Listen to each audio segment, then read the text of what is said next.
भूतले श्रीमते भक्तिवेदान्ता स्वामिन्निति नामिने। नमस्ते सारस्वते देवे गौरवाणी प्रचारिणे निर्विशेषा शून्यवादी पाश्चात्यदेशतारिणे। श्रीकृष्ण चैतन्य प्रभु नित्यानन्दा श्री अद्वैता गदाधरा शिवासादि गौरभक्तवृन्दा। हरे कृष्णा कृष्ण कृष्ण हरे हरे हरे राम राम राम हरे हरे। मूकं करोति वाचालं पंगुं लंघयते गिरिं यत्कृपातमहं वन्दे श्रीगुरुं दीनतारिणं। श्रील प्रभुपाद की जय, श्री गुरुदेव की जय। హరే కృష్ణ, అందరికీ స్వాగతం.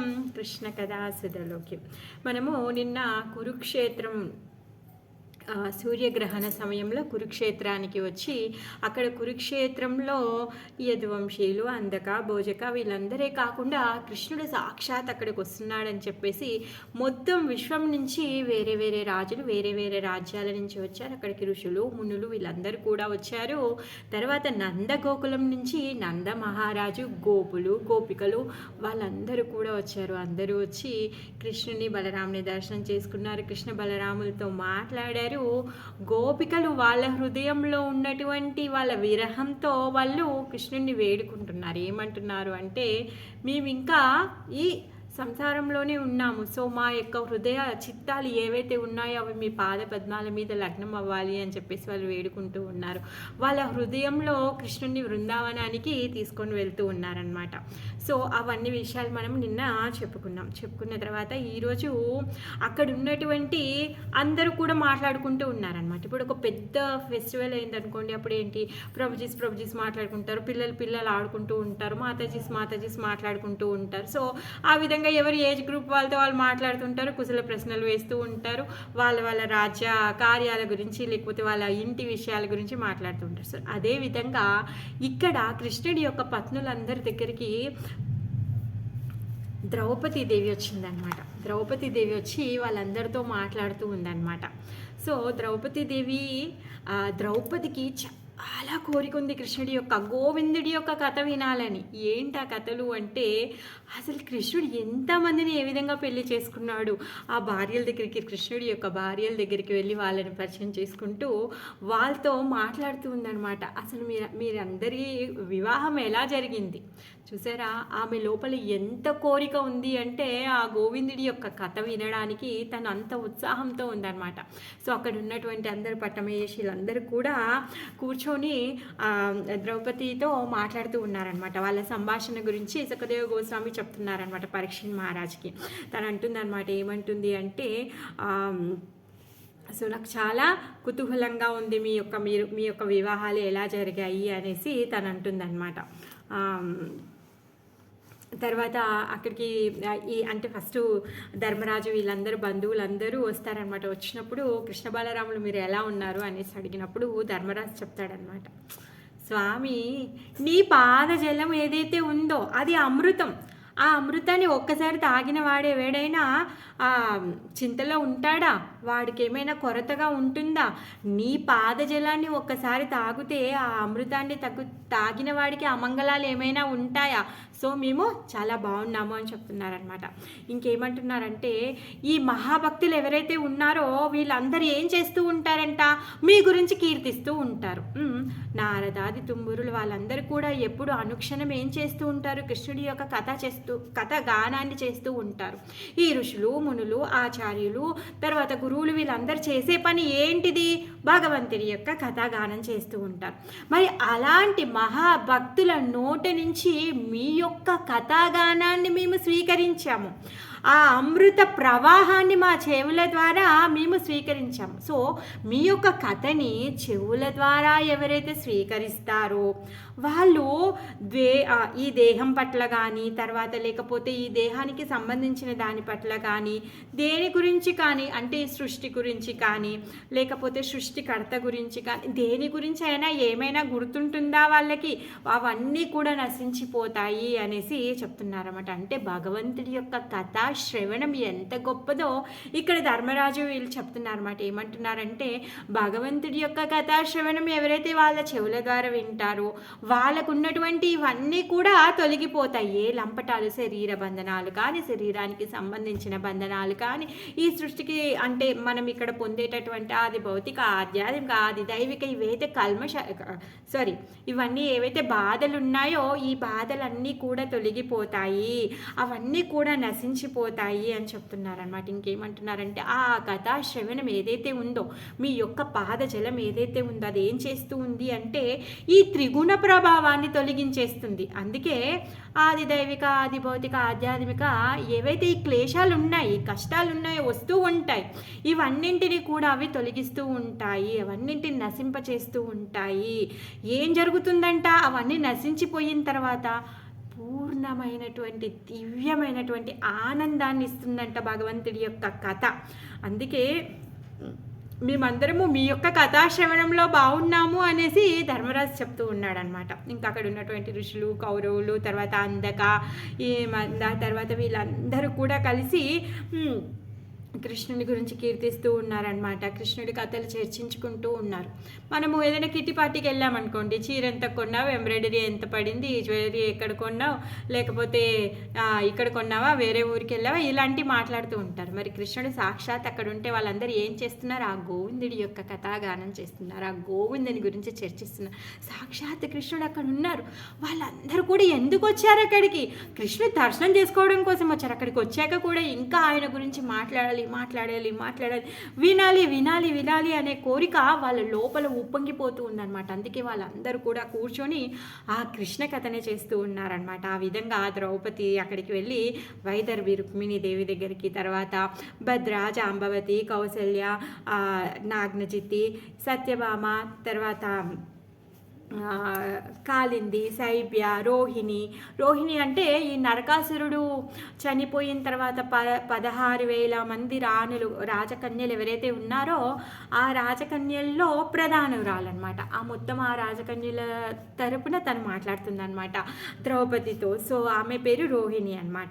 ఆ విధంగా వీళ్ళందరినీ మీరు అచ్యుతుణ్ణి ఏ విధంగా పెళ్లి చేసుకున్నారు, ఆ కథలని నాకు చెప్పండి అనేసి తను అంటుందన్నమాట. సో అందరూ ఒక్కొక్కరు చెప్తున్నారు. మనం ఆల్రెడీ ఈ కథలన్నీ చాలా వివరంగా చెప్పుకుంటాము. సో మనం కూడా చాలా షార్ట్గా త్వరగా రికాప్ చేసుకుని మనం ముందుకెళ్దామన్నమాట. రుక్మిణీదేవి చెప్తుందనమాట, శిశుపాలుడు గుంత కింద నక్కలాగా కాచుకొని ఉన్నాడు నన్ను పెళ్లి చేసుకోవడానికి. కాకపోతే ఆ నక్కల గుంపులో నుంచి సింహం ఏ విధంగా అయితే వచ్చి ఎత్తుకొని వెళ్తుందో శిశుపాలుడు, తర్వాత జరాసంధుడు వీళ్ళందరి మధ్యలో నుంచి నన్ను తీసుకొని వెళ్ళాడు అనేసి చెప్తుంది. అసలు రుక్మిణీదేవి కళ్యాణము ఏంటి, ఫస్ట్ లవ్ లెటర్ రాయడము, తను అసలు ఆ కృష్ణుడి గురించి వేచి ఉండడము, ఆమె ప్రాణాలని కళ్ళల్లో పెట్టుకుని కృష్ణుడు వస్తాడా లేడా అని వేచి ఉండడం, ఇదంతా. సో తర్వాత సత్యభామ చెప్తుందనమాట, నా తండ్రి పొరపాటున నా స్వామి పైన అపవాదు వేశాడు శమంతకమణి గురించి. ఆ అపవాదుని చెల్లింపు చేసేసి శమంతకమణిని తీసుకొని వచ్చి తను ఎంత అనుకోగా మర్యాదగా తను నా తండ్రికి ఈ శమంతకమణిని అప్పచెప్పారు. సో ఆ శమంతకమణితో పాటు నన్ను కూడా కృష్ణునికి అప్పచెప్పారు అనేసి చెప్తుందనమాట. జాంబవతి అనేసి అంటుందన్నమాట. ఏమంటుంది అంటే ఈ జాంబవతి ఏమంటుందంటే, సీతాపతి అయినటువంటి నా స్వామితో నా తండ్రి 27 రోజులు యుద్ధం చేశాడు. ఎప్పుడైతే సీతాపతి రామచంద్రుడు త్రేతాయుగంలో ఎప్పుడైతే రామచంద్రుడు వచ్చాడో అప్పుడే జాంబవతిని ఇచ్చి పెళ్లి చేయాలి అనుకున్నాడు. అక్కడ ఉన్నటువంటి వాళ్ళందరూ కూడా రాముని చూశాక రాముని పెళ్లి చేసుకోవాలి అనేసి అనుకున్నారు అక్కడ ఉన్నప్పుడు. అందుకే ఈ గోపికా గణం ఎవరైతే ఉన్నారో వాళ్ళందరూ కూడా ఆ రామచంద్రుడిని చూసి వాళ్ళ మనసును పడవేసుకున్న వాళ్ళందరూ కూడా తిరిగి ఇప్పుడు కృష్ణుడి అవతారంలో ఈ గోపికా గణాల్లో ఒక గ్రూప్ ఆఫ్ గోపికస్ వాళ్ళందరూ వచ్చారనమాట. దండకారణ్యంలో ఉన్నటువంటి ఋషులు, తర్వాత ఎప్పుడైతే రామచంద్రుల వారిని చూసి వాళ్ళ మనసును పడేసుకున్నారో ఈ అయోధ్యలో ఉన్నటువంటి వాళ్ళు, ఎప్పుడైతే సీతమ్మ వారిని పెళ్లి చేసుకోవడానికి తను జనకపూరికి వెళ్తారో ఆ జనకపూరి రాజ్యంలో కూడా ఎప్పుడైతే రాముల వారు ప్రవేశించినప్పుడు వాళ్ళ యొక్క హృదయాలని రాముడికి సమర్పించుకున్నారో వాళ్ళందరూ కూడా కృష్ణుడి అవతారంలో గోపికలుగా వచ్చారనమాట. సో ఆ విధంగా 27 రోజులు నా తండ్రి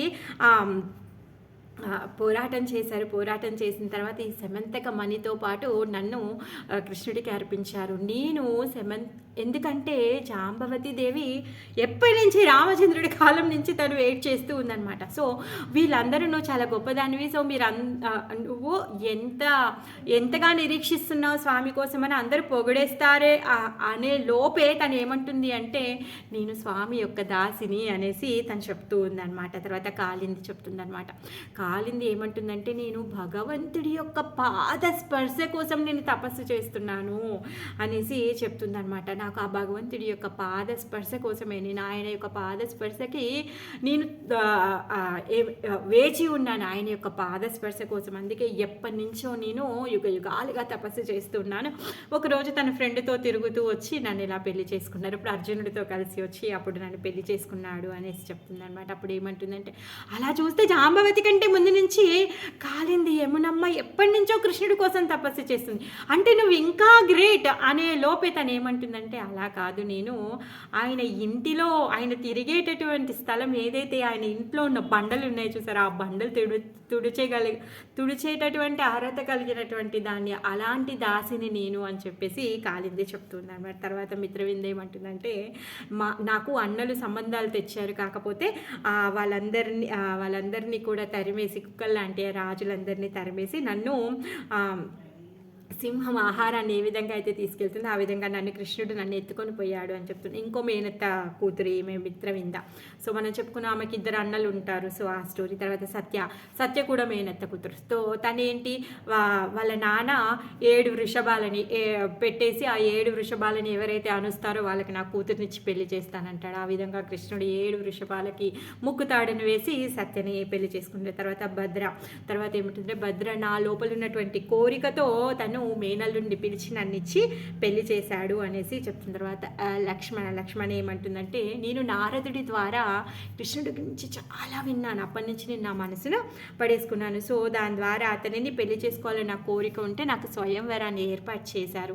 మా నాన్న ఎంతో గొప్ప శక్తివంతుడు. సో ఆయన ఏం చేశాడు, ఆ స్వయంవరంలో వచ్చినప్పుడు ఆ స్వయంవరానికంటే గొప్ప గొప్ప రాజులు వచ్చారంట. ఎవరు, ఎంతోమంది రాజులు వచ్చారంట. జరాసంధ, శిశుపాల, తర్వాత దుర్యోధన, కర్ణ, భీమ, అర్జున, వీళ్ళందరూ కూడా వచ్చారంట. ద్రౌపదికి చెప్తుంది అనమాట, నీ యొక్క స్వయంవరంలో ఏదైతే ఉందో మత్స్యయంత్రం, దానికంటే ఇంకా కొంచెం క్లిష్టమైనటువంటి మత్స్యయంత్ర స్వయంవరంలో పోటీగా ఉంది. అక్కడికి వచ్చిన వాళ్ళలో కొంతమంది మాత్రమే ఆ విల్తాడిని కట్టగలిగారు, దానికి ధనస్సుకి మిగిలిన వాళ్ళు ఎవరు ఎక్కువ పెట్టలేరు. అర్జునుడు మాత్రం ఎక్కువ పెట్టగలిగాడు. కాకపోతే అర్జునుడు తను చూసి తన దృష్టిని వేసి ఏమంటారు దాన్ని ఏం చేయలేకపోయాడు అనమాట. దాన్ని గుర్తించాడు కానీ దాన్ని ఛేదించలేకపోయాడు అని చెప్తున్నారు. అయితే ఇక్కడ విశ్వనాథ చక్రవర్తి ఠాకూర్లు చెప్తున్నారనమాట, ఆ మత్స్యయంత్రం ఏదైతే ఉందో ద్రౌపది స్వయంవరంలో ఉన్నటువంటి మత్స్యయంత్రానికి ఇది ఇంకా కొంచెం క్లిష్టమైందంట. ఈ మత్స్యయంత్రాన్ని భేదించాలి అంటే ఒకేసారి పైన ఇంకా కింద 2 వైపులా చూడాలంట. మానవులు ఎవరు ఒకేసారి ఒకే వైపు చూడగలుగుతారు, అంతేగాని ఒకేసారి 2 వైపులా చూడలేరు కదా. ఆ విధంగా కృష్ణుడు ఒకేసారి పైన కింద చూసి ఆ మత్స్యాన్ని ఛేదించాడనమాట. ఆ విధంగా లక్ష్మణాన్ని పెళ్లి చేసుకున్నాడనమాట. సో తర్వాత ఈ ఎవరైతే నరకాసురుడు ఉన్నాడో భౌమాసురుడి యొక్క చెరలో ఉన్నటువంటి 16,099 ఈ రాణులు ఎవరైతే ఉన్నారో వాళ్ళందరి పక్షంలో రోహిణి మాట్లాడుతుందన్నమాట.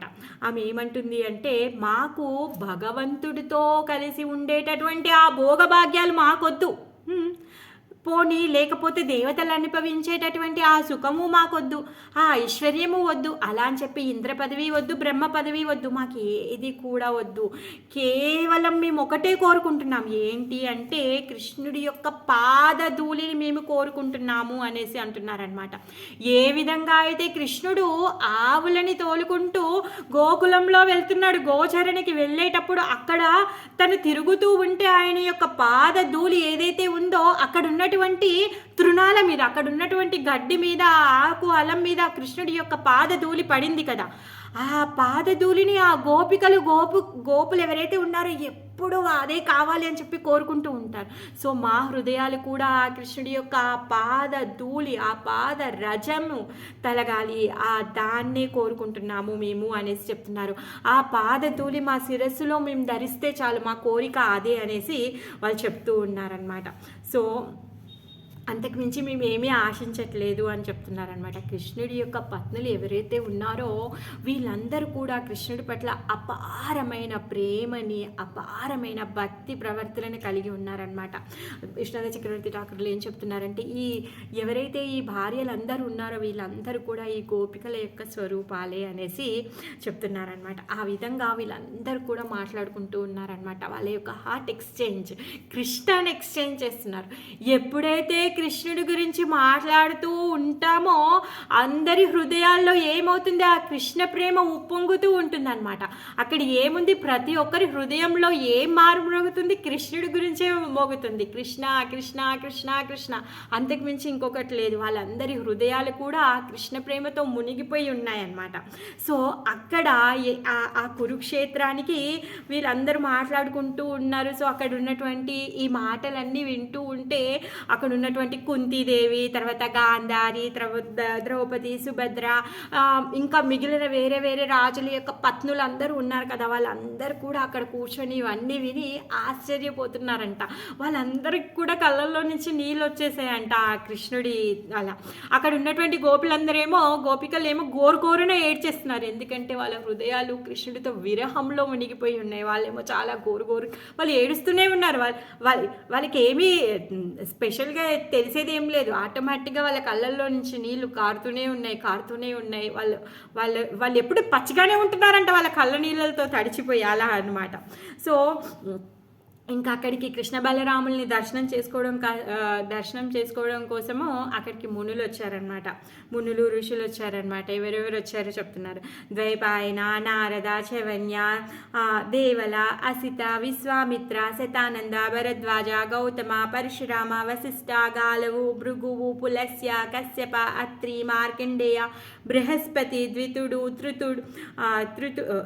త్రతుడు, ఏకతుడు, నల్వుడు, కుమారులు, అంకితుడు, తర్వాత యజ్ఞవాల్క్యుడు, వీళ్ళందరూ కూడా వామదేవుడు, వీళ్ళందరూ కూడా కృష్ణ బలరాముల్ని దర్శనం చేసుకోవడానికి వచ్చారనమాట.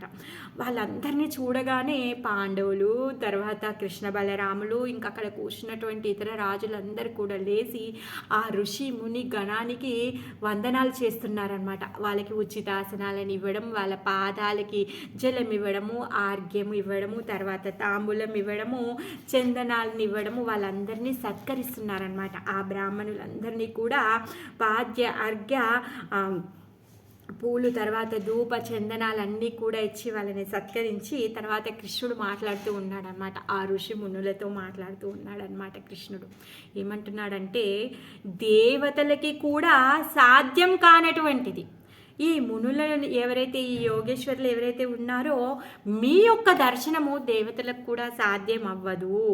సో అలాంటి మీ యొక్క దర్శనము మాకిప్పుడు అయ్యింది. మీరు మీ ఋషి గణమంతా ఇక్కడికి వచ్చి మీ యొక్క దర్శనాన్ని మాకు ఇవ్వడం వల్ల మా జన్మలు సఫలీకృతమయ్యాయి అనేసి కృష్ణుడు చెప్తూ ఉన్నాడనమాట. కృష్ణుడు మాట్లాడుతూ ఉంటే ఆ ఋషి గణమంతా కూడా ఆశ్చర్యపోతూ ఉంటారనమాట. ఇంకేమంటున్నాడంటే, తక్కువ తపస్సు చేసిన వారికి మీ దర్శనము సాధ్యం అవ్వదు. ఎవరికైతే తక్కువ భక్తి ఉంటుందో లేకపోతే తక్కువ తపస్సు చేస్తారో వాళ్ళు మీ దర్శనాన్ని చేసుకోలేరు అనేసి చెప్తున్నారు. ఏంటి అంటే, ఈ గంగా నది ఏదైతే ఉందో, తర్వాత గంగా నది, కొంతమంది వాళ్ళ ఆరాధ్య దేవతలు ఉంటారు. వాళ్ళ దేవత ఆరాధన చేస్తూ ఉంటారు. ఆ విధంగా ఎంతో కాలం చేసినా కూడా వాళ్ళ యొక్క పాపాలంట తొలగిపోవంట. వాళ్ళ యొక్క ఏవైతే కులదేవతలు అని చెప్పేసి దేవత ఆరాధన చేస్తూ ఉంటారు. ఎంతో కాలంగా, దీర్ఘకాలంగా వాళ్ళు ఆరాధిస్తూ ఉంటారు కదా, వాళ్ళ పాపాలు తీరిపోవు. కాకపోతే ఎప్పుడైతే మీలాంటి సాధు పురుషులు ఉన్నారో, మీ సాధు పురుషుల యొక్క లవమాత్ర సాంగత్యం ఏదైతే ఉందో, ఒక్కసారి దర్శనం ఏదైతే ఉందో, దానితో మనుషుడు పరమ పవిత్రుడు అవుతాడు. అతను యొక్క పాపాలు పటాపంచలైపోతాయి అని చెప్పేసి కృష్ణుడు చెప్తున్నాడు. ఎందుకంటే సాధు పురుషులు అంత గొప్ప మహాత్ములు అనమాట. సాధు పురుషులు ఏం చేస్తూ ఉంటారు, వాళ్ళు కృష్ణుణ్ణి అందరికీ పంచుతూ ఉంటారు. సాధు పురుషుల యొక్క కార్యం ఏంటి అంటే కృష్ణుడి గురించి చెప్పడం, మన యొక్క నిజస్థితిని మనం అర్థం చేసుకునే విధంగా మనము కృష్ణుడి యొక్క సొత్తు అని మనకి గుర్తుకు చేసి చెప్పడము వాళ్ళు చేసేటటువంటి పని. అందుకనే లవమాత్ర సాధు సంగ, కొంచెం సేపైనా సరే అలాంటి సాధు పురుషుల యొక్క సాంగత్యం మనం తీసుకుంటే మన జీవితము ధన్యమైపోతుంది. ఏమంటారు, జీవన్ బేడా పా రోజాయగా, అంటే మనం మన జీవితాన్ని మన లక్ష్యాన్ని మనము పొందేస్తామన్నమాట. అలాంటి ఋషిమునులు మీరు లవమాత్ర సాధు సంగ, మీతో కొంచెం సేపు సాధు సాంగత్యం చేస్తే చాలు మనుజుడు పవిత్రమైపోతాడు. తన యొక్క పాపాలు ఎంతో కాలం గంగాదేవిని వర్షిప్ చేస్తే, ఎంతో కాలం వాళ్ళ యొక్క ఇష్ట దేవతలని వాళ్ళు ఆరాధిస్తే కూడా ఈ పాపాలు తొలగిపోవు. అదేంటండి, ఎప్పుడు చూసినా గంగాదేవి దగ్గరికి వెళ్ళి స్నానం చేస్తే పాపాలు పోతాయని చెప్తారు, అందుకే గంగకి వెళ్ళి స్నానం చేస్తాం. మీరేమో ఇలా చెప్తున్నారంటే గంగకి వెళ్తే పాపాలు పోతాయి, కానీ మన లోపల ఉన్నటువంటి పాప ప్రవృత్తి ఉంది కదా, ఆ పాప ప్రవృత్తి పోదు.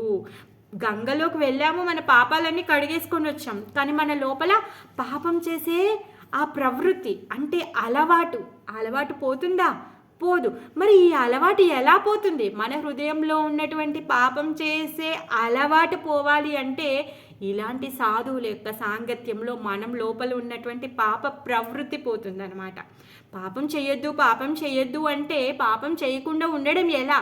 పాపం చేయడం అలవాటైపోయింది మనకి. మరి ఈ అలవాటు నుంచి బయటికి రావాలి అంటే ఎవరో ఒకరి కరుణ చూయించాలి, దయ చూయించాలి, ప్రేమనివ్వాలి, కృపనివ్వాలి. ఎవరంట ఆ ప్రేమని, దయని, కరుణని, కృపని ఇచ్చేవాడు అంటే సాధువు. అలాంటి సాధువు మీరు. అందుకనే ఎంతో కాలం అలాంటి ఆరాధన చేస్తే కూడా పాపాలు పోనటువంటిది మీతో కొంచెం సేపు మీ యొక్క సాంగత్యాన్ని తీసుకున్న మనిషి ఏం చేస్తాడంట, ఆ లోపల ఉన్నటువంటి పాప ప్రవృత్తి ఏదైతే ఉందో అది పోతుంది. సో పాప ప్రవృత్తి పోయాక పాపాలు ఎలా చేయగలుగుతాం? చేయలేం కదా. ఎగ్జాంపుల్ మనం ప్రభుపాదుల వారిని తీసుకోవచ్చు. చాలామంది ఆచార్యులు ఉన్నారు, అందరూ కూడా అదే పని చేశారు. కాకపోతే ఇప్పుడు మనకు దగ్గరలో ఉన్నటువంటి ఆచార్యుల గురించి మనం మాట్లాడుకుందాం. ఎప్పుడైతే అమెరికాకి వెళ్ళాడో ప్రభుపాదుల వారు, అక్కడ ఉన్నటువంటి వాళ్ళని హిప్పీస్ అనేవాళ్ళు. వాళ్ళు ఏం చేసేవాళ్ళు అంటే మత్తు పానీయాలు తీసుకొని ఎప్పుడు మత్తులో తూగుతూ ఉండేవాళ్ళు అనమాట. వాళ్ళు ఇంకా పాపులే. అలాంటి వాళ్ళని ఎవరు ఉద్ధరించారు? ప్రభుపాదుల వారు ఉద్ధరించారు. ఆయన యొక్క సాంగత్యంతో ఉద్ధరించారు. ఆయన వాళ్ళందరికీ కృష్ణుణ్ణి ఇచ్చి వాళ్ళని ఉద్ధరింపచేశారు. అలానే హిరణ్యకశిపు యొక్క కొడుకు ప్రహ్లాదుడు, అతను ఇంకా ఫిజికల్గా బయట లేడు, అమ్మ బొజ్జలో ఉన్నాడు. ఆ బొజ్జలో ఉన్నటువంటి పిల్లోడికి నారద మహర్షి సాంగత్యం ఇవ్వడంతో పరమ భక్తుడయ్యాడు. ఎంత గొప్ప వరం ఇచ్చాడు నరసింహస్వామి. ఎవరైతే నిన్ను పూజిస్తారో వాళ్ళకి నా కృప దొరుకుతుంది అని చెప్పేసి వరాన్ని ఇచ్చాడు. అంత గొప్ప భక్తుడయ్యాడు. అంటే భక్తుల యొక్క సాంగత్యము పరమ ఉత్కృష్ట రాక్షసుడు. ఆ రాక్షసుడి యొక్క పుత్రుడే పరమ భక్తుడు అవ్వగలిగినప్పుడు, ఈ హిప్పీసే ఇంత పరమ భక్తులే హ్యాపీగా అయినప్పుడు మరి ఎలాంటి వాళ్ళైనా మారగలుగుతారు కదా. అందుకే కృష్ణుడు ఏమంటున్నాడంటే, ఇలాంటి మీ యొక్క సాధు పురుషుల యొక్క సాంగత్యాన్ని కొంచెం సేపు తీసుకుంటే చాలు, మనిషి మారిపోతాడు. మనిషిలో ఉన్నటువంటి పాప ప్రవృత్తి అది నివృత్తి అయిపోతుంది. సో అది వెళ్ళిపోతుంది. అది వెళ్ళిపోయి తన యొక్క జీవిత లక్ష్యాన్ని తను పొందగలుగుతాడు అనేసి చెప్తున్నారనమాట. ఇంకేమంటున్నారంటే, అగ్నిదేవుణ్ణి, చంద్రుణ్ణి, సూర్యుణ్ణి, ఇంద్రుణ్ణి, తారకలని, దేవతలని, భూమిని, ఆకాశాన్ని, వాయువుని ఎంత ఆరాధించినా కానీ ఈ పాపాలు తొలగిపోవు. కానీ మీతో ఒక్క క్షణం సాంగత్యం తీసుకుంటే చాలు, ఆ పాపాలన్నీ తొలగిపోతాయి అనేసి చెప్తున్నారనమాట. ఏంటి, ఎలా ఆ ఫలితం ఎలా ఉంటుంది? సాధు యొక్క సాంగత్యంలోకి వచ్చిన వాడు తనలో మార్పు ఎలా ఉంటుంది అంటే, ఏమనుకుంటూ ఉంటాడంట అప్పటి వరకు, తను నేను శరీరము అనేసి అనుకుంటూ ఉంటాడు. ఈ శరీరము నాది, నేను పిల్లలు, భార్య, దేశము, సంపాదన, ఊరు, ఇల్లు ఇవన్నీ కూడా శాశ్వతం, నేను ఇక్కడ శాశ్వతంగా ఉంటాను అనేసి అనుకుంటాడనమాట. ఇంకేమనుకుంటాడంటే నేను పుట్టినటువంటి ఈ జన్మభూమి దేశం ఏదైతే ఉందో అది పూజనీయమైంది అనేసి అనుకుంటాడు. ఇంకేమనుకుంటూ ఉంటాడు అంటే ఈ తీర్థ స్థలాలు ఏవైతే ఉన్నాయో ఇవన్నింటినీ జల తీర్థాలుగా చూస్తాడు. గంగా తటం అంటే అది పరమ పవిత్రమైనటువంటి స్థలంగా తను చూడడు. ఓకే, అక్కడ ఒక రివర్ పారుతూ ఉంది, సో అది నీళ్ళు పారేటటువంటి ఏదో ఒక స్థలము అనేసి అనుకుంటూ ఉంటాడు.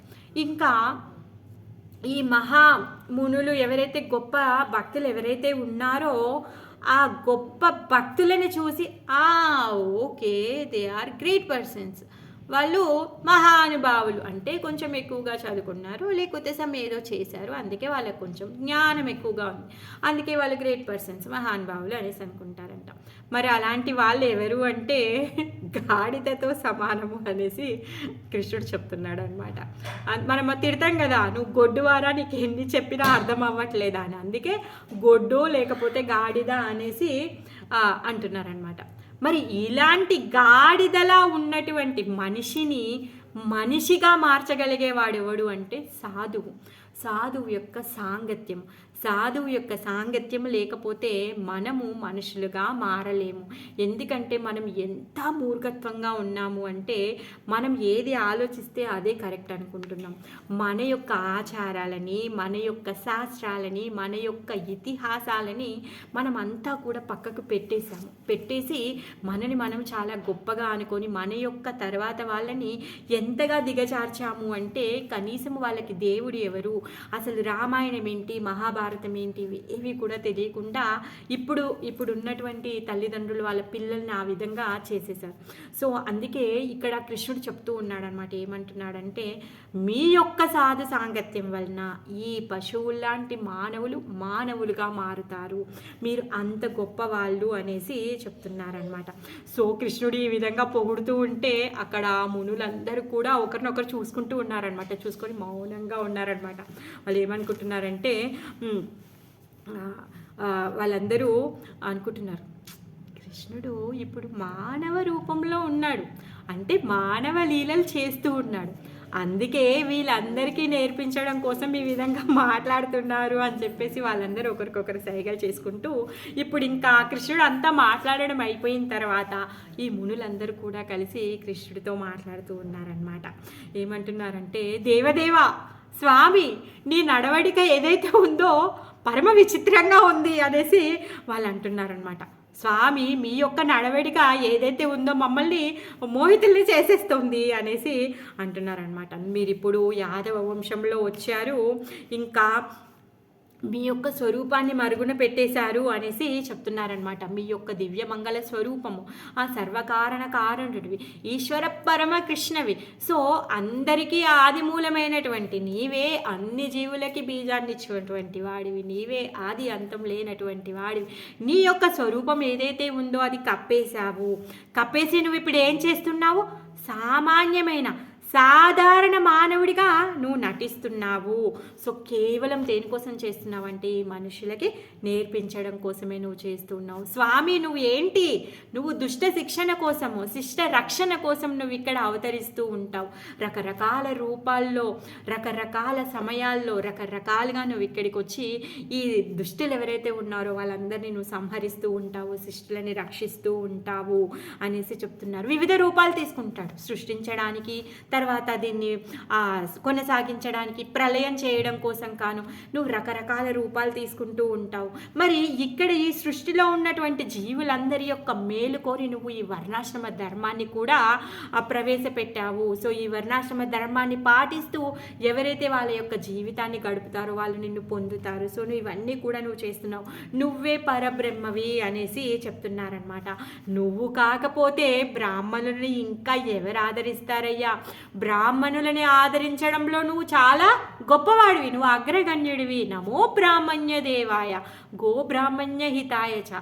సో భగవంతుడు సాక్షాత్ కృష్ణుడు ఆ విధంగా ఈ బ్రాహ్మణులని తను మర్యాదపూర్వకంగా తను చేస్తూ ఉన్నాడనమాట. ఇంకా ఈ బ్రాహ్మణుల ద్వారా ఈ మానవులందరూ కూడా వేదసారాన్ని తెలుసుకునే విధంగా భగవంతుడు ఈ సిస్టాన్ని పెట్టాడనమాట. అందుకే నువ్వు బ్రాహ్మణులని పొగడడంలో, బ్రాహ్మణులని ఆదరించడంలో నువ్వు అగ్రగణ్యుడివి అని చెప్పేసి వాళ్ళు అంటున్నారనమాట. అయితే ఇంకేమంటున్నారంటే, ఈ సాధు పురుషులు ఎవరైతే యోగులు, మునులు, తపస్సులు యుగ యుగాలుగా తపస్సు చేస్తూ ఉన్నారు, జన్మ జన్మలుగా వాళ్ళు నీ కోసమని ధారణ, స్మరణ ఇవన్నీ చేస్తూ నిన్ను ఆరాధిస్తూ ఉన్నారే, వాళ్ళందరి యొక్క లక్ష్యం ఏంటి?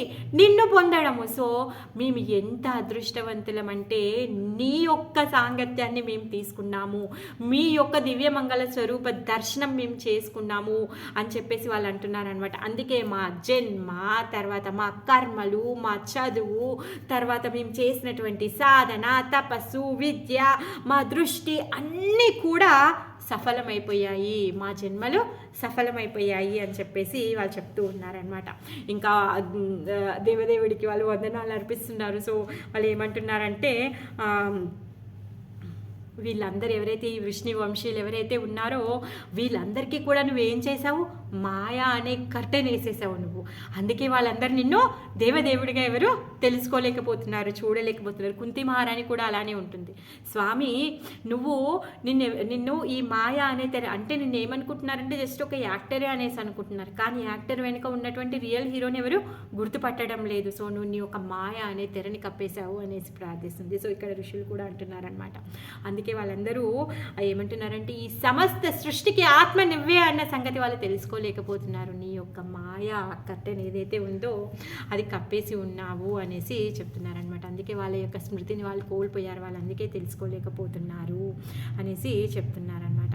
పాపరాశులను కడిగేటటువంటి గంగాదేవికి అంత గొప్పదనం ఎక్కడి నుంచి వచ్చింది? నీ యొక్క పాద పద్మాలని కడిగింది, అందుకే తనంత గొప్పదయ్యింది. సో మీరు మమ్మల్ని కరుణించండి అనేసి చెప్తున్నారనమాట. వీళ్ళందరూ కూడా ఏమంటున్నారంటే, మేము మీ యొక్క విశుద్ధ భక్తులముగా అవ్వాలి, మీ యొక్క విశుద్ధ భక్తిని మాకు ప్రసాదించండి అని చెప్పేసి భగవంతుడి యొక్క పాద పద్మాలకి వాళ్ళు ప్రార్థిస్తూ, వాళ్ళు భగవంతుడి యొక్క అనుగ్రహాన్ని కోరుకుంటూ వాళ్ళు అక్కడి నుంచి ఇంకా వెళ్ళిపోతున్నారనమాట. ఇంకా అక్కడ ఉన్నటువంటి ఆ గొప్ప రాజులు ఉన్నటువంటి ధర్మరాజు, తర్వాత ధృతరాష్ట్ర, మిగిలిన రాజులు, తర్వాత ఎందుకంటే రాజులని కూడా వాళ్ళు మర్యాదిస్తారు కదా బ్రాహ్మణులు. సో ఆ విధంగా ఈ ఋషిమునులు అందరి దగ్గర పర్మిషన్ తీసుకొని వాళ్ళు వాళ్ళ యొక్క ఆశ్రమాలకి వెళ్ళిపోతున్నారనమాట. వాళ్ళందరూ వెళ్ళిపోతూ ఉంటే గబగబా అక్కడి నుంచి వసుదేవుల వారు వస్తున్నారనమాట. వసుదేవుల వారు వచ్చి వాళ్ళందరికీ వందనాలు అర్పించి వసుదేవుల వారు మాట్లాడుతున్నారనమాట. ఆ ఋషి మునులతో మాట్లాడుతున్నారు. వాళ్ళందరి పాదాభివందనం చేసి వాళ్ళ యొక్క పాదధూళిని తన తలపైన పెట్టుకొని చెప్తున్నాడనమాట. ఓ సకల మునీశ్వరులారా, ప్లీజ్ కొంచెం వేచి ఉండండి, నేను ఏదైతే అడుగుతున్నానో దాన్ని వినండి ప్లీజ్ అని చెప్పేసి దయచేసి నాకు సలహా ఇచ్చి వెళ్ళండి అనేసి వాళ్ళు అంటున్నారనమాట. ఏమంటున్నారంటే, వసుదేవుల వారు అడుగుతున్నారు, కర్మ ద్వారా ఈ కర్మబంధనం నుంచి నేను ఏ విధంగా బయటికి రాగలుగుతాను అనేసి అంటున్నారు. నిజంగా వసుదేవుల వారి కర్మబంధనంలో ఉన్నారా? కర్మ నుంచి కర్మబంధనంలో నుంచి బయటికి రావాలి అంటే ఏ కర్మ చేస్తే నేను ఉన్నటువంటి ఈ కర్మబంధనంలో నుంచి బయటికి వస్తాను, ఆ కర్మ ఏంటో చెప్పండి, నేను ఏమి చెయ్యాలి నా కర్మల నుంచి నేను విముక్తి అవ్వడానికి అని చెప్పేసి వసుదేవుల వారు అడుగుతున్నారనమాట. అడుగుతూ ఉంటే అప్పుడు నారదుల వారు చెరువ చేసుకొని తను మాట్లాడుతూ ఉన్నారనమాట.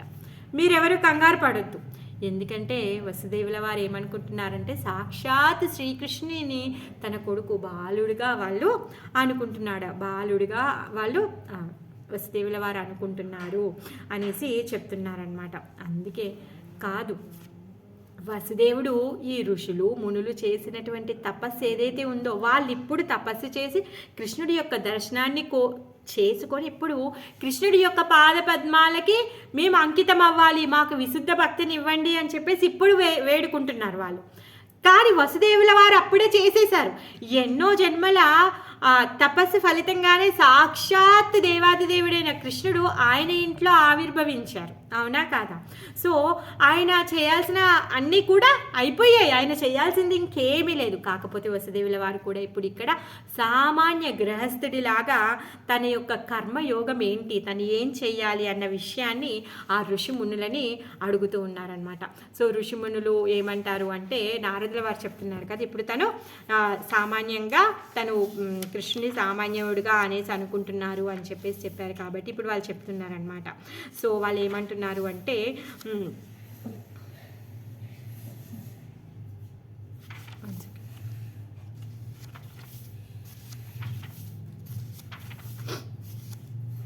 మీరు గొప్ప గృహస్థుడు ఏం చేస్తాడంటే ఆ దానాన్ని ధనం సంపాదించిన దాన్ని తను దానం చేస్తూ, తర్వాత యజ్ఞం చేస్తూ, ధర్మకార్యాలు చేస్తూ, ఈ విధంగా తన యొక్క ధనాన్ని తను అలా చేస్తూ ఉంటాడు. సో ఆ విధంగా నువ్వు నీ యొక్క ధర్మాన్ని నెరవేరుస్తావు అనేసి చెప్తున్నారనమాట. ఇంకేమంటున్నారంటే, అంటే ఇప్పుడు ఎలా ఉంది అంటే, గంగానది తీరంలో ఉన్న వాళ్ళు గంగానదిని వదిలిపెట్టి వేరే ఎక్కడికో వెళ్ళి ప్యూరిఫై అవ్వాలనుకున్నట్టుగా అనిపిస్తుంది. కాకపోతే నారదుల వారు ఏమంటున్నారంటే, తను సాధారణ గృహస్థుడిలాగా తను ఆ విధంగా చేస్తున్నాడు, అందుకే మీరు ఆయనకి దారి చూయించండి అని చెప్పినప్పుడు మునులు చెప్తారనమాట. ఏమంటారంటే, విష్ణువుని యజ్ఞ స్వరూపంలో ఆరాధించాలి అనేసి చెప్తున్నారు. అప్పుడు ఎప్పుడైతే యజ్ఞం చేస్తారో అప్పుడు ఈ కర్మఫలాల నుంచి మోక్షం పొందుతారు అనేసి చెప్తున్నారనమాట. తర్వాత ఆయనకి యజ్ఞం చేయమని చెప్పేసి చెప్తారంట. అయితే ఎవరైతే ఉంటారో వాళ్ళు దేవరుణము, ఋషి రుణము, పితృ రుణాలకి ఈ 3 రుణాలకి రుణపడి ఉంటారనమాట. ముగ్గురికి, దేవతలకి, ఋషులకి, పితృవులకి. సో ఆ విధంగా ఏమంటున్నారంటే,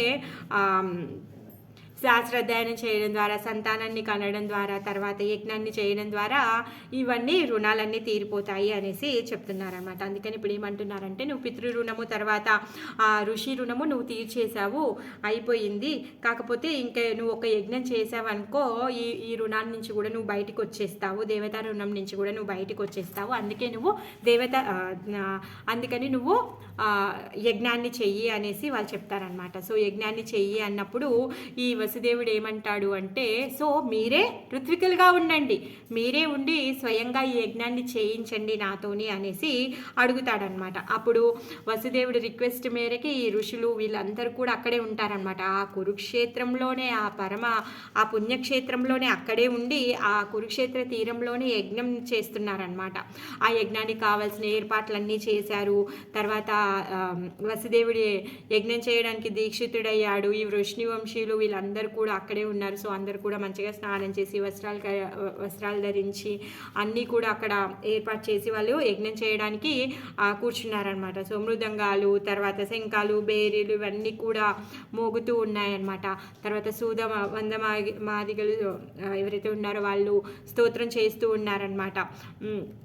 తర్వాత వసుదేవుడు ఆయనకు ఉన్నటువంటి 18 మంది పత్నులతో కలిసి తను అక్కడ కూర్చొని యజ్ఞాన్ని చేయడానికి తను సిద్ధపడ్డాడనమాట. ఇక్కడ 18 భార్యల పేర్లు కూడా ఇచ్చారనమాట. శాంతాదేవి, ఉపదేవి, శ్రీదేవ, దేవరక్షిత, సహదేవ, దేవకి, ధృతదేవ, తర్వాత దేవకి, పౌరవి, రోహిణి, భద్ర, మదిర, రోచన, ఇలా ఈ 18 మంది భార్యలతో కలిసి తను అక్కడ కూర్చొని యజ్ఞాన్ని చేస్తున్నాడనమాట.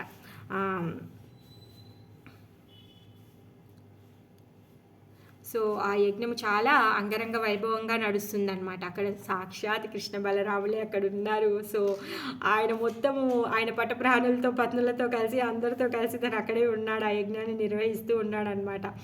సో యజ్ఞం అంతా అయిపోయిన తర్వాత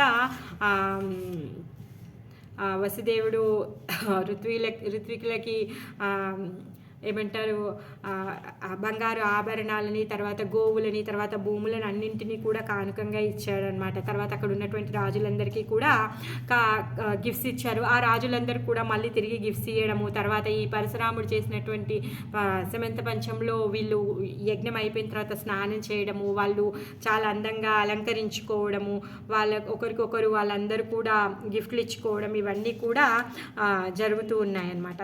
సో తర్వాత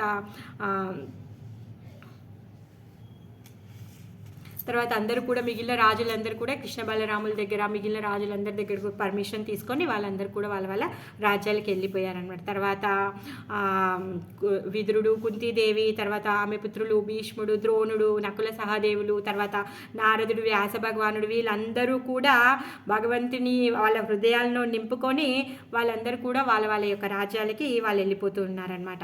అయితే ఇప్పుడు ఇంకా మిగిలిన వాళ్ళు ఎవరున్నారు అక్కడ? యాదవులు మిగిలారు. సో ఈ యాదవుల పట్ల వసుదేవుడికి చాలా అనురాగం ఉంది. నందమహారాజు అంటే వసుదేవుడికి చాలా ఇష్టం. ఎందుకంటే వసుదేవుడు నందమహారాజు పట్ల ఎంతో రుణపడి ఉన్నాను అని తను భావిస్తూ ఉంటాడనమాట. కానీ నందమహారాజు ఎప్పుడు కూడా కృష్ణుణ్ణి వసుదేవుడి కొడుకుగా ఎప్పుడు తను చూడలేడు. అఫ్కోర్స్ బలరాముడు వాళ్ళ ఇంట్లో పెరిగినా కూడా బలరాముడిని కూడా ఆయన ఎప్పుడు అలా చూడలేడు, తన సొంత పుత్రుడిగానే చూశాడు. కృష్ణుడు అంటే తన సొంత పుత్రుడిగానే ఆయన చూసుకున్నాడు, కానీ ఎప్పుడు కానీ వసుదేవుడి యొక్క కొడుకులాగా తను చూడలేడు. ఆ విధంగా అందరికీ గిఫ్ట్స్ ఇచ్చిన తర్వాత ఈ నందమహారాజ్కి అక్కడ ఉన్నటువంటి గోపులు వీళ్ళందరికీ కూడా గిఫ్ట్స్ ఇస్తారనమాట. గిఫ్ట్స్ ఇస్తారు. అందరూ ఇంకా వెళ్ళిపోవాలి కదా, వెళ్ళిపోవాల్సిందే. అప్పుడు ఏమంటాడంటే వసుదేవుడు, సో ఏదైతే మీ పట్ల ఉన్నటువంటి స్నేహం ఏదైతే ఉందో అది స్నేహ పాసంగా ఉంది, సో దాన్ని నేను వదులుకోలేను అనేసి చెప్తున్నాడు. నేను ఈ స్నేహ పాసం నుంచి బయటికి రాలేను, అది నాకు చాలా కష్టము అనేసి చెప్తున్నాడు అనమాట. సో ఈ స్నేహ పాసం ఏదైతే ఉందో అది భగవంతుడే సృష్టించుంటాడు అనేసి చెప్తున్నాడు అనమాట. సో ఈ స్నేహం ఏదైతే ఉందో ఆ స్నేహం ఎప్పటికి కూడా మాసిపోనటువంటిది అనేసి చెప్తున్నాడు అనమాట. ఇంకేమంటున్నాడంటే, నేను ముందు నుంచి కూడా నీ కోసం ఎప్పుడు కూడా నేనేమి చేయలేకపోయాను, నేను నీకు ఏ లాభాన్ని కూడా చేయలేకపోయాను అనేసి చెప్తున్నాడు. నువ్వు ఇప్పుడు నా ముందుంటే కూడా నేను ఈ ధనంలో మునిగిపోయి ఉండి కూడా నిన్ను పట్టించుకోలేకపోయాను అనేసి తను అంటున్నాడు అనమాట. తర్వాత ఏమంటున్నాడు అంటే, మీ యొక్క రుణాన్ని మేము తీర్చుకోలేము అని చెప్పేసి తర్వాత వసుదేవుడు పాపం ఏడవడము, తర్వాత నందుడు ఆయన మైత్రిని ఒప్పుకోవడము, తర్వాత నందుడు కూడా ఆయన కళ్ళల్లో నుంచి రావడము, అవన్నీ కూడా అవుతున్నాయి అన్నమాట. అయితే నందమహారాజుకు కూడా వసుదేవుడి పట్ల అమితమైన అనురాగం ఉంది. ఆయనకేం తక్కువ అనురాగం ఏమీ లేదు. అప్పుడంట ఇంకా అందరూ సెలవు తీసుకొని అందరూ వెళ్ళిపోవాలి. మిగిలింది వల్ల ఇక్కడ వసుదేవుల వారు, ఇక్కడ గోకులం నుంచి వచ్చినటువంటి నందమహారాజు కోపులు వీళ్ళందరూ ఉన్నారు. నందమహారాజు అంటున్నాడు అనమాట, ప్లీజ్ కృష్ణాని మాతో పంపించండి. మేము ఇంకా మా హృదయంలో కృష్ణుడి పట్ల ఉన్నటువంటి ఏదైతే విరహం ఉందో ఆ విరహాన్ని మేము ఇంకా తట్టుకోలేము. దయచేసి మీరు కృష్ణుని మాతో పంపించండి, మా హృదయాలు ఇంకా తట్టుకోలేవు అని చెప్పేసి ప్రార్థిస్తున్నాడు అనమాట. ఆ ప్రార్థనకి పాపం వసుదేవుడు ఏం చేయాలో తెలీదు. వసుదేవుడు ఏమంటున్నాడు అంటే, మీరన్నది కరెక్టే, కృష్ణుడు బలరాములు మీ పుత్రులే, మేము కాదనము, కాకపోతే మేము ఇప్పుడు ద్వారకా నుంచి అందరం కలిసి వచ్చాం కదా, సో మేము మళ్ళీ కలిసి వెళ్తాము అనేసి అంటారనమాట. అప్పుడు నందమహారాజు అంటాడు, మీరు కనుక ఇప్పుడు కృష్ణుణ్ణి మాతో పంపించకపోతే ఇక్కడ ఏదైతే ఈ 5 కుండాలు ఉన్నాయో ఈ పరశురాముడు చేసినటువంటి ఈ కుండంలో మేము దూకేసి మా శరీరాలని మేము వదిలేస్తాము. మేము ఇక్కడ కురుక్షేత్రానికి ఎందుకు వచ్చాము? మమ్మల్ని మేము పవిత్రీకరించుకోవడానికి రాలేదు, మేము కృష్ణుని దర్శనం చేసుకోవడం కోసం వచ్చాము. కృష్ణుని మా హృదయంలో నింపుకొని కృష్ణుని మాతో తీసుకొని వెళ్ళడం కోసం వచ్చాము. మాకు ఈ కురుక్షేత్రంలో ఈ గ్రహణ సమయంలో ఇక్కడికి వచ్చి మేము పవిత్రీకరించుకోవాల్సిన అవసరం మాకు లేనే లేదు. దయచేసి కృష్ణుని మాతో పంపించండి అని చెప్పేసి వేడుకుంటూ ఉన్నాడు అనమాట. అసలు ఎలా ఏడుస్తూ ఉన్నాడు అంటే చెప్పొద్దు, ఇంకా హృదయ విదారకంగా ఉంది. కృష్ణుడు కూడా ఏడ్చేస్తున్నాడు పాపం, తండ్రి అలా ఏడుస్తూ ఉంటే. ఎందుకంటే ఆ విరహ వేదన ఎలాంటిది అంటే కృష్ణుడు ఇంకా అలా ఆ స్థితి అలా ఉందన్నమాట. అప్పుడు ఏమంటాడు అంటే, నేను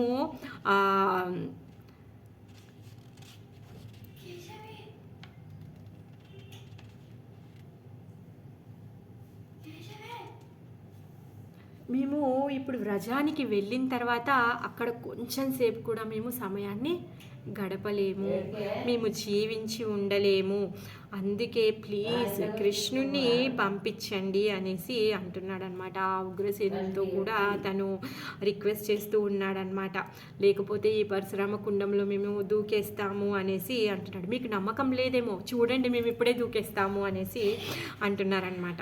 సో అప్పుడు వసుదేవుడు ఏమంటాడంటే, ప్లీజ్ ప్లీజ్ మీరు అలా చెయ్యకండి ప్రియమైన మిత్రమా, నువ్వు అలా చెయ్యకు, కృష్ణుడు లేకుండా ఎవరు జీవించలేరు, ఆ విషయం వాస్తవమే, మాకు తెలుసు, మేము చూస్తూ చూస్తూ అలా ఊరుకోలేం, మీరు అలా చెయ్యకండి, నేను కృష్ణుని వ్రజానికి తప్పకుండా పంపిస్తాను, అతని బంధుమిత్రులతో మేము ఇక్కడికి వచ్చాం కదా, సో మేము తిరిగి ద్వారకాకి అలానే వెళ్తాము, లేకపోతే అక్కడ ఉన్న వాళ్ళందరికీ మేము ఏం చెప్తాము, వాళ్ళందరికీ ఏ మాట చెప్తాము, సో అందుకనే ఇప్పుడు ప్లీజ్ మీరు మమ్మల్ని ఆపకండి, మేము పంపిస్తాము, ఏదో ఒక మంచి శుభముహూర్తం చూసి కృష్ణుని నేను పంపిస్తాను అనేసి చెప్తాడనమాట. ఆ మాటలు విన్న తర్వాత ఉగ్రసేనుడు కూడా అంటాడనమాట, ఒట్టు నిజము, నేను సాక్షిని, నా వసుదేవుడు చెప్తున్నాడు కదా ఆ మాటకి నేను సాక్షిని, సో నేను కూడా చెప్తున్నాను, నేను కూడా కృష్ణుడిని పంపిస్తాను అనేసి చెప్తాడనమాట. నేను కూడా ప్రమాణం చేస్తున్నాను, కొంచెంసేపు సైలెంట్గా ఉండండి, సో నేను కూడా పంపిస్తాను అని చెప్పేసి అంటాడనమాట. అప్పుడు కృష్ణుడు తర్వాత ఉద్ధవ బలరాములు అందరూ కూడా వచ్చి నందుడితో పర్సనల్గా మాట్లాడుతూ ఉన్నారనమాట. ఏమంటున్నారంటే, నేను ఇప్పుడు వృష్ణి వంశులతో ఇక్కడికి వచ్చాను కదా, సో వాళ్ళందరితో కలిసి నేను తిరిగి వెళ్తాను నానా, నువ్వు ఎంత వియోగ బాధను అనుభవిస్తున్నావో నాకు తెలుసు, ఇంకొక కొంచెం ఆ బాధని ఇంకొక కొన్ని రోజులు అనుభవించండి. చూడండి కృష్ణుడు ఎలా అంటున్నాడు, మీరు నా పట్ల ఉన్నటువంటి వియోగ బాధ ఎంత అనుభవిస్తున్నారో నాకు తెలుసు, కానీ ఆ బాధని మీరు ఇంకా కొంచెం కొన్ని రోజులు అనుభవించండి అని చెప్తున్నారనమాట. ఏమంటున్నాడంటే, తర్వాత నేను ఇప్పుడు ద్వారకాకి వెళ్ళిన తర్వాత ధర్మరాజు ఒక ఆహ్వానాన్ని పంపిస్తాడు, రాజసూయ యజ్ఞం అవ్వడము, శిశుపాలుని చంపడము, తర్వాత సాల్వుని చంపడము, దంతవకుడిని చంపడము, ఇవన్నీ వీళ్ళందరినీ చంపిన తర్వాత నేను అక్కడి నుంచి బృందావనానికి వస్తాను, అప్పుడు నా జీవితాంతం కూడా మీ దగ్గరే నేను ఉంటాను, అది నా తలరాత రాసి ఉంది, నా ఫ్యూచర్లో రాసి ఉంది అది, అందుకే చెప్తున్నాను సీక్రెట్గా, మీరు కంగారు పడొద్దు, మీరు వెళ్ళండి నేను వస్తాను అని చెప్పేసి చెప్తారు. మనం అంతకుముందు శాల్వ వధ తర్వాత చెప్పుకున్నాం కదా, కృష్ణుడు అక్కడ శాల్వుని వధించిన తర్వాత బృందావనానికి వెళ్ళి అక్కడే ఉండి తను ఏమన్నాడు, నా జీవితాంతం మీతో ఉంటాను అన్నాడు. కాకపోతే వాళ్ళందరి జీవితాంతం వరకు కృష్ణుడు అక్కడే ఉంటాడనమాట. అక్కడుండి వాళ్ళందరినీ భగవద్ధామానికి చేర్చి అక్కడి నుంచి తర్వాత ద్వారకాకి వచ్చి తర్వాత చివరాఖరి లీలలన్నీ తను చేస్తాడనమాట. నందమహారాజుని అలా ఒప్పించి వాళ్ళని పంపిస్తాడనమాట. వాళ్ళందరి హృదయాలు ఎంత భారంగా వాళ్ళు వెళ్తున్నారంటే వాళ్ళందరూ ఇంకా గొప్ప గొప్ప గిఫ్ట్స్ ఇస్తారు. పాపం నందమహారాజు వద్దంటాడు, కాకపోతే కృష్ణుడి ముఖం చూసి వద్దనలేక అవన్నీ ఇచ్చినవన్నీ వాళ్ళు పట్టుకొని తిరిగి వెళ్తున్నారనమాట.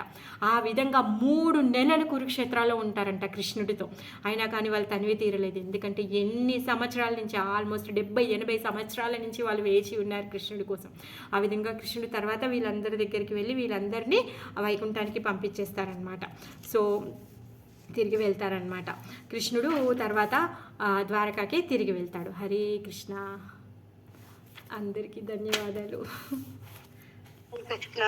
హరే కృష్ణ.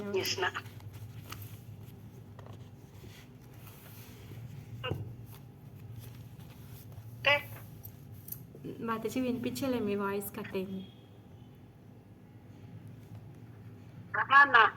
నందుడు అంటే మనకు కూడా బాధ అనిపిస్తాం కదా, నందుడు అట్లా కృష్ణుడు లేకుండా వెళ్తుంటే. అవును, మనకే బాధ అనిపిస్తుంది, కానీ వాళ్ళ ఆ బాధలో కూడా కృష్ణ ప్రేమను వెతుకుంటున్నారు. వాళ్ళు అంత గొప్ప భక్తులు, అంత గొప్ప భక్తులు వాళ్ళు. అందుకే కృష్ణుడు ఏమంటున్నాడంటే, సంయోగంలో కంటే వియోగంలో ప్రేమ ఎక్కువ ఉందంట, అందుకనే నేను మీకు వియోగం ఇచ్చాను అని చెప్తున్నాడు. ఆయన గొప్పోడు, వాళ్ళు గొప్పోళ్ళు.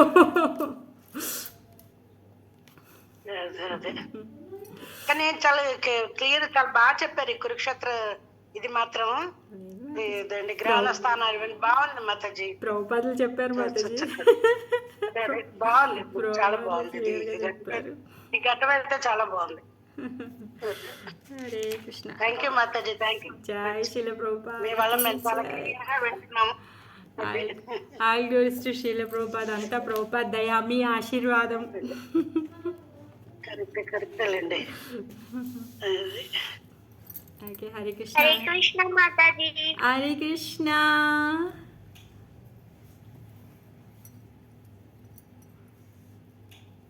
ఈరోజు నువ్వు క్లాస్ విన్నావా? ఓ థ్యాంక్ యూ.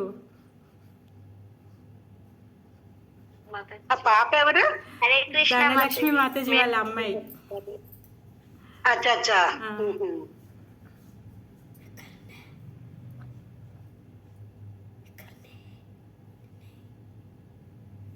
హరే కృష్ణ మాతాజీ. హరే కృష్ణ, హరే కృష్ణ. అందరికీ ధన్యవాదాలు. మళ్ళీ సోమవారం కలుసుకుందాం. హరే కృష్ణ. టైం అయిపోయింది. 2 నిమిషాలు, 7కి 2 నిమిషాలు ఉంది.